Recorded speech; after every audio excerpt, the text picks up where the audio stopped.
So we're going to go through the process of how to make the shut the box game. Hopefully you'll enjoy it. Okay, so the first step in this project is we're going to take this 2-inch thick stock here, and we want to basically make 4 pieces.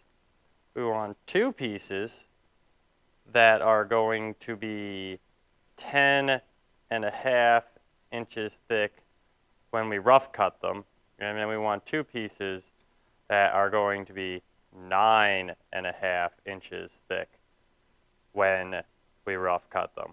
We're then going to bring them over to the miter saw, and we will bring them down respectively to 9.5 and 8.5. But I like you guys to rough cut them first so you get some experience with the crosscut saw. So let's take our stock, and I'm just going to measure out the first piece and cut it, and then it's kind of a repeat process. So we want from the end a 10.5, so I'm just going to mark here at 8, and then I need 10.5. So I'm just going to mark it out, take my wood, mark it, and then mark it again. And I'll just cut there, and that'll be my first 10.5 inch piece. And I need 2 of those, and then I need 2 9.5 inch pieces. So I'm going to go over cut it now for the rough cut, and I'll speed through that, and then we'll move over to the miter saw. All right, coming over here to my vise, I'm going to drop the wood in. I've got my line right here. Got to transfer it to the other side. And I'm just going to cut this piece. And after this, I'm just going to do a time lapse to speed through all the other pieces.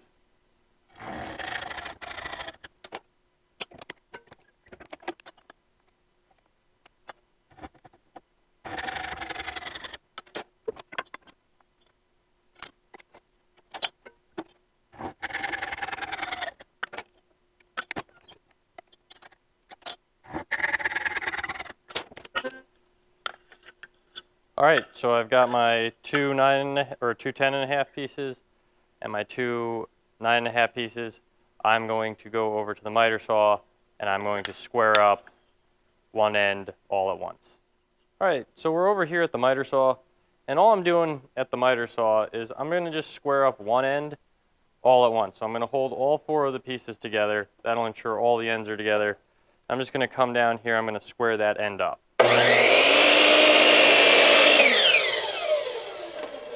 So now I got a nice flat end, and I'm going to take that back to the bench, and I'm going to do my final cut measurements. All right, so back here at the bench, we clearly see we need to take our 10.5 down to 9.5 and our 9.5 down to 8.5.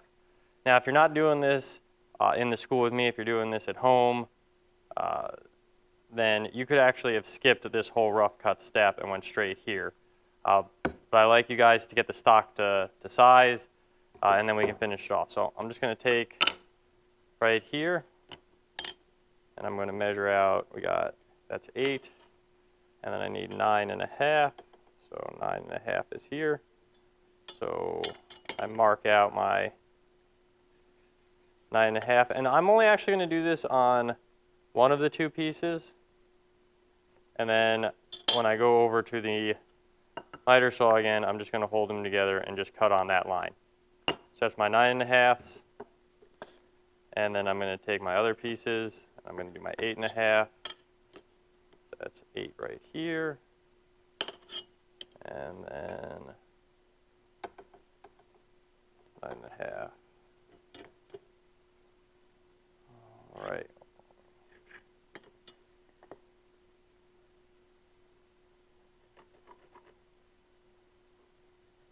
Okay. So I've got these 2, and we'll go back to the miter saw, and we'll just cut them to size. Okay, so I got my 2 different pieces of stock. I'm going to do my finished cuts now. All I do for my finished cut is I make sure the ends are held together nice and tight, and then I move them over here to the blade, and I'm going to cut just outside of my marked line.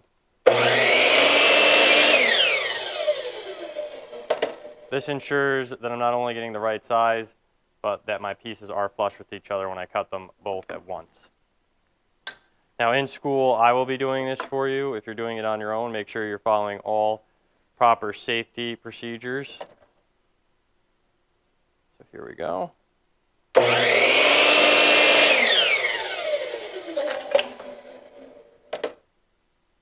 And there we go. We've got our 8.5 and our 9.5. For our next step in the process, we're going to take those two 8.5-inch pieces, and we have to drill a hole in a specific spot in each of them. So what we do have is we have a jig set up here. You got to make sure there are no chips in here, and what you do is you just push the piece in all the way, hold it down firmly, and drill straight through.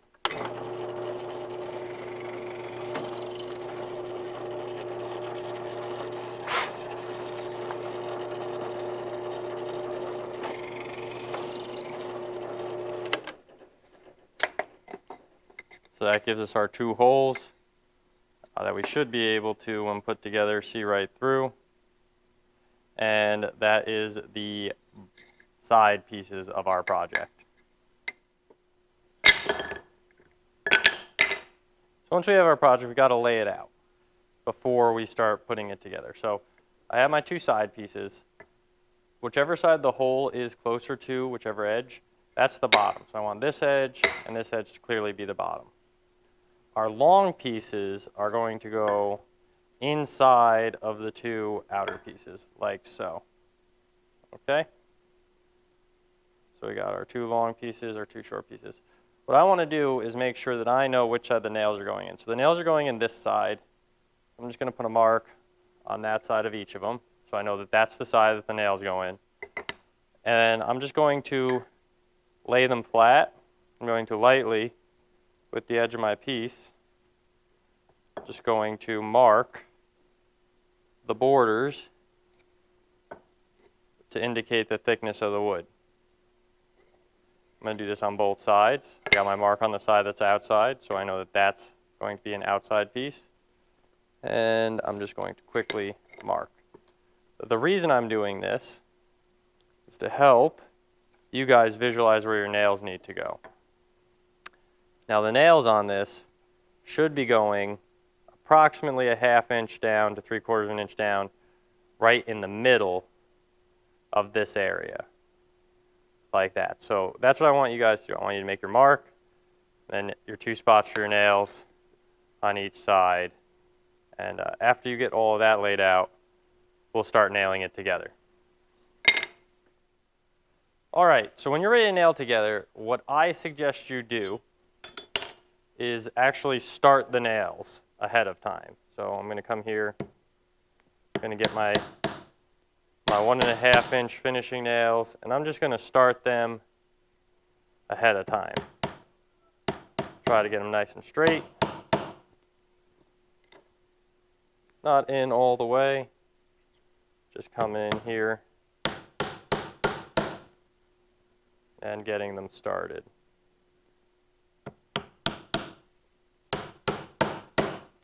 Okay, so once you get all your nails started, you're going to want to take your two sides. Let's see if I got to move this back because of the camera. Move it back a little. Better. Yeah. We'll just pan up a little bit. There we go. So you want to take your two sides and kind of use the second side as support for the first side. I even move it in a little. And I find students have had the best success doing it this way. And you kind of tap. Make sure you're still centered on the edge, nice and flush. Tap, and until it really gets in there, you might have to adjust every time. Now this nail appears to be in there, so I can start trying to get the top in. And once both sides are in and reasonably flush, I'm going to nail them in the rest of the way. And you will be able to do that too. Now this nail's bending on me a little, so I'm just going to straighten it out as best I can before I continue on. Put that piece up there for support again. And we nail this in. So I got those in. Do the other side. Here, the same procedure. And the bottom is much easier. So from here on, I'm just going to time lapse the rest of this.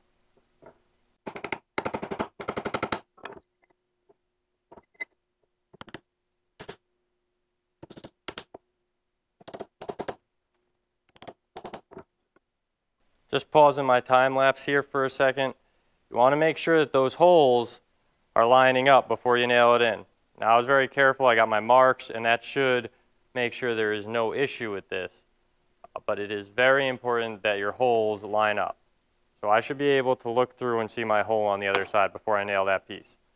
That's a super critical thing that you got to make sure of. Okay, so back to the time lapse.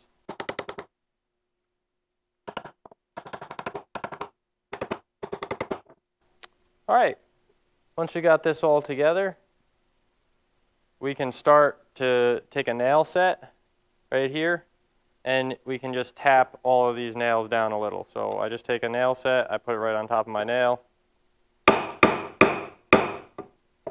I tap it in a little. And this one is recessed in the wood. I'll be able to put wood putty on it now, and I'm just going to do that real quick on all of the nails. So back to the time lapse.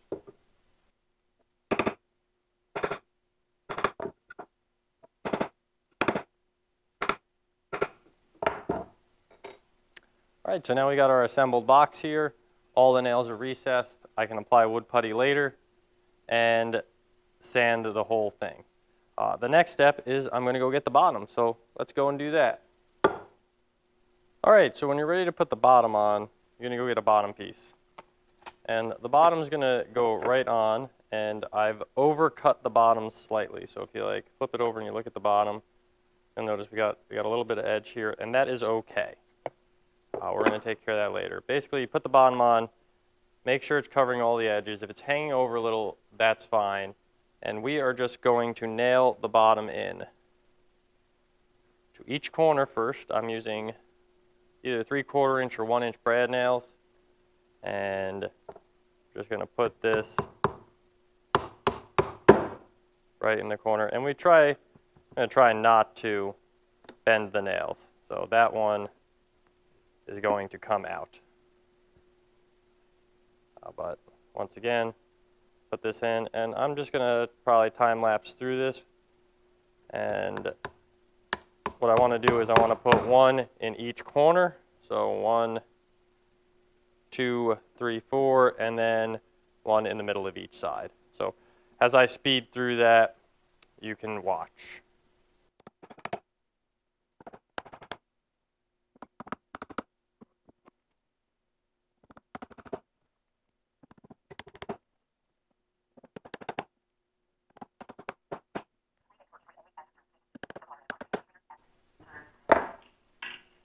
All right, so we got our bottom nailed on, and once your bottom is nailed on, we can go over to the router and trim any of this excess off.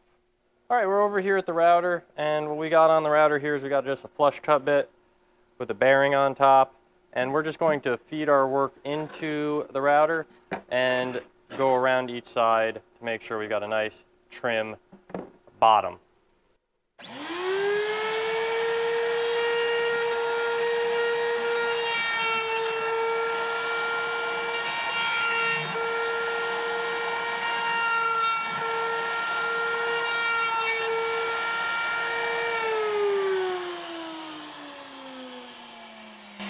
So there we go. We got 4 nice sides. They're all flush. From here on, what I'm going to do is I'm going to put putty on the holes, and I'm going to wait for the putty to dry, and then all this is going to get sanded. Now, I'm not going to do the sanding in the video, but you would sand off all the pencil marks with 100, and then you would go to 220 to get everything nice and smooth and flush. While the putty is drying and I'm sanding, I'm going to cut the flipper pieces and the piece that goes down the middle. So while our putty is drying and if you're sanding, in the meantime, you can go and make your flipper pieces. And this is a stock we're going to use, 3/4 by 1 inch. And I've got all the miter boxes set up with a stopper at 2 inches. So all we got to do for these pieces is slide them in here and cut. You can use a quick grip clamp hold your work while you're sawing. And all you do is you make 9 of these pieces. So I'm gonna make one, and then after I make the one, you just gotta make 9 more.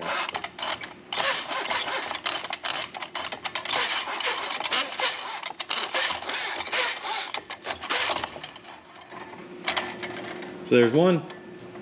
Make 8 more of these, and that'll be your 9 flippers that you need for the shut the box. So now that we've got our 9 blocks, we can come over here to the drill press and we can drill the hole we need in the 9 blocks. Now this drill press has a jig set on it where I just have to push the piece in all the way, turn the drill press on, and drill down to make the hole.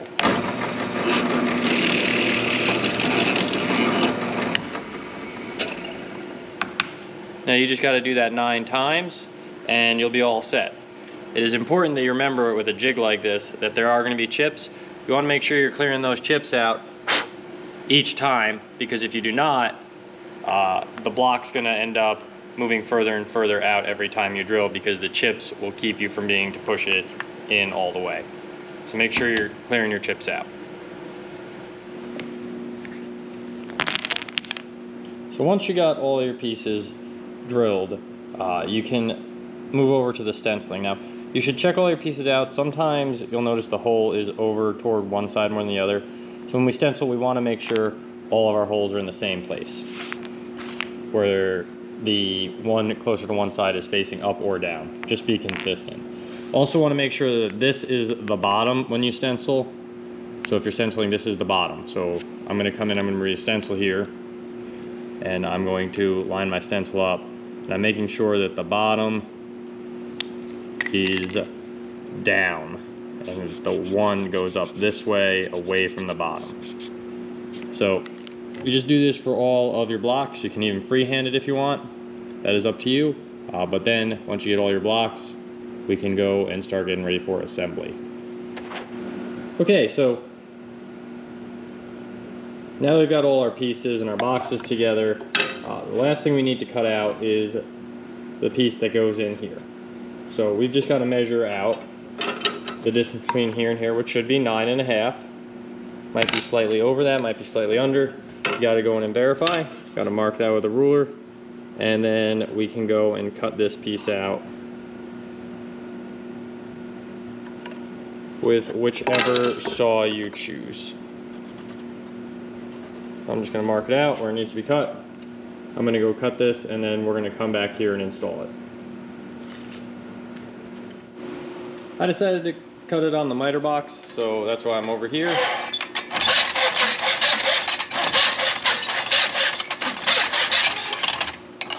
And that's a good, nice, clean cut. So let me go show you how we install this piece.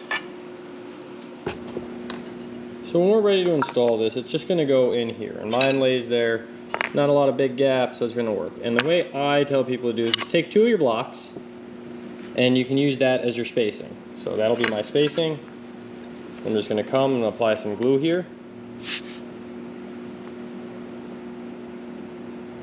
Not a lot, just enough. And I'm going to come right in here. And like I said, I'm going to use those 2 blocks for my spacing. And we're just going to hold this down with our finger for a couple seconds. And we'll remove these 2 pieces. And that should be enough. As long as you don't move it around, it should sit there and it'll dry fine. From there, the other thing that we have to do is figure out how long our dowel needs to be. Now, the simplest way to do this is to just put the dowel through the holes all the way through and hold it. It's flush on the one side, and just come make a mark with your pencil. So I've done. And then with that mark on the pencil there, we can use this tool called an easy cutter, and we can just cut that dowel right on that line I made.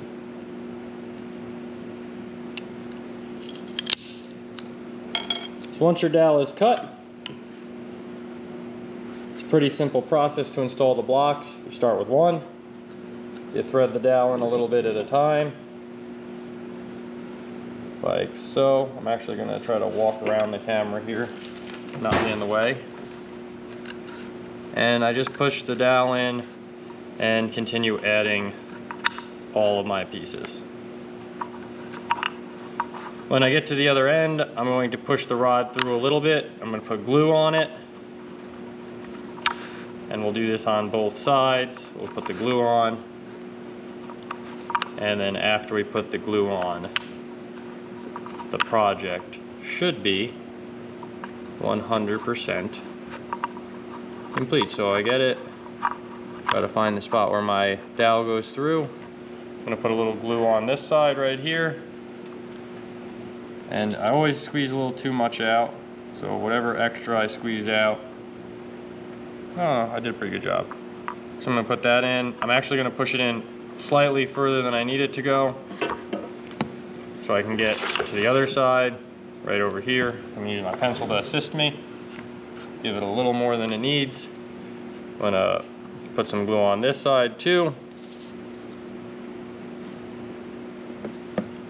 And I'm gonna push that side in. Wipe up any excess. I can sand the extra later. But there you go. That is the finished Shut the Box. At this point, just go and fill in your activity packet and I will provide you with dice.